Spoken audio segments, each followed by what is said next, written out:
কেইবাজনো কাৰ্যকৰ্তা আহত হৈছে। কংগ্ৰেছ দলে ৰেলী লৈ আহিছিল। মাননীয় জিতু গোস্বামী ডাঙৰীয়াই ইতিমধ্যে গোটেইখিনি বিষয় কৈছে যে মাননীয় মই ইমান ঘটনাটো নাজানো। কংগ্ৰেছ দলৰ প্ৰত্যক্ষ প্ৰৰোচনাত এই গোটেইখিনি আক্ৰমণ সংগঠিত হৈছে। মই ভাৰতীয় জনতা পাৰ্টি হওক, ভাৰতীয় জনতা পাৰ্টি হওক, কংগ্ৰেছ দল হওক, সকলো ৰাজনৈতিক দলৰ কাৰ্যকৰ্তাক মই খুব শৃংখলিতভাৱে মই গণতন্ত্ৰ এইটো এটা উৎসৱ, উপনিৰ্বাচন, সকলো যে মানুহৰ জীৱনৰ মূল্য আছে, সকলোৱে খুব সহিষ্ণুতাৰ সৈতে যাতে আমি এইকেইদিন পাৰ কৰিব পাৰোঁ মই তাকে অনুৰোধ জনাইছোঁ। কিন্তু কংগ্ৰেছ দলৰ যি এই পুৰণা ৰকিবুল হুছেইন ডাঙৰীয়াৰ যি সেই পুৰণা হিংসাত্মক ঘটনা তেখেতে পুনৰাবৃত্তি ঘটাবলৈ চাইছে।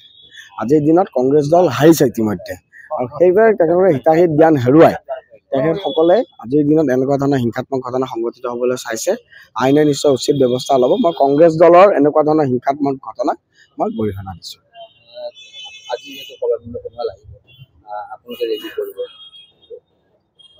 যোৱাৰ 7 তাৰিখে মানে মুখ্যমন্ত্ৰী মহোদয়ে কৈ থৈ গ'ল, আজি আমবাগানত আমাৰ এটা ৰোড শ্ব' আৰম্ভ হ'ব, তাৰপিছত এখন সভা অনুষ্ঠিত হ'ব।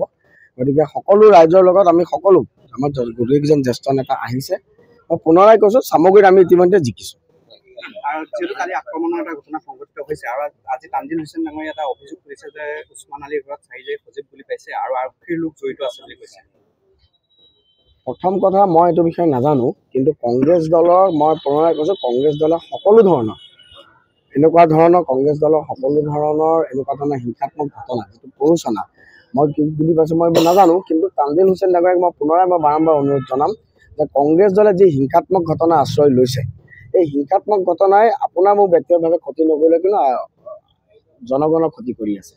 আপোনালোকৰ যিটো ধাৰা, যিটো DNA, যিটো পলিটিকেল আপোনালোকে এটা খুব হষ্টাইল আপোনালোকে এটা কণ্ডিশ্যন আপোনালোকে ক্ৰিয়েট কৰিব বিচাৰে, এনেকুৱা ধৰণৰ আপুনি মই যুৱ প্ৰজন্মৰ ৰাজনীতিবিদ, আপুনি মই খুব সংযমী হৈ পেলাই আমি ৰাজনীতিটো পৰিচালনা কৰিব লাগে। কিন্তু যদি কিবা গুলি কংগ্ৰেছৰ ঘৰত উদ্ধাৰ হৈছে, কংগ্ৰেছ দলৰ যিটো ট্ৰেক ৰেকৰ্ড আছে, কংগ্ৰেছ দলৰ আপোনালোকে দেখিছিল যে মাজতে কেইজনমানক পুলিচে তেওঁলোকক লুকআউট নটিচ দিছিলে কংগ্ৰেছ দলক। পিছত ৰকিবুল হুছেইন ডাঙৰীয়াক অভিযোগ কৰিলে যে এইটো পুলিচে এনেই ব্যৱস্থা লৈছে, কিন্তু পিছত দেখা গ'ল তেওঁলোক অপৰাধী আছিল, গৰু চোৰ আছিলে, চোৰাং বেপাৰী আছিলে, অস্ত্ৰ ব্যৱসায় কৰা ব্যক্তি আছিলে। গতিকে আজিৰ দিনত সামগ্ৰীত বহুতো ৰকিবুল হুছেইন ডাঙৰীয়াৰ দিনত বহুত মানুহৰ ঘৰত অবৈধ অস্ত্ৰ শস্ত্ৰ ৰখা অভিযোগ আছে। এইটো সকলোৱে জানে, পিষ্টলৰ পৰা আৰম্ভ কৰি। গতিকে এইবোৰ বস্তু এতিয়া উলিয়াবলৈ তেওঁলোকে চাইছে।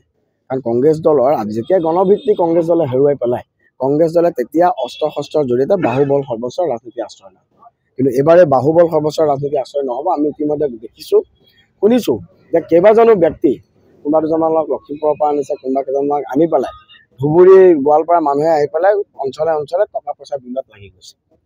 প্ৰত্যেকটো ভোটৰ কাৰণে তেওঁলোকে এতিয়া হাপাধুৰি খাব লগা হৈছে। কিন্তু এনেকুৱা ধৰণৰ কোনো ধৰণৰ প্ৰলোভনে এইবাৰ কাম নকৰে। মই পুনৰাই কৈছোঁ, আমি গণতান্ত্ৰিক প্ৰক্ৰিয়াৰে নিৰ্বাচন কৰিছোঁ। দেশৰ সংবিধান, দেশৰ প্ৰশাসন ব্যৱস্থাৰ ওপৰত আমাৰ সম্পূৰ্ণ বিশ্বাস আছে, আৰু আমি ভাৰতীয় জনতা পাৰ্টি অসম গণ পৰিষদৰ মিত্ৰজোঁট জিকিছোঁ।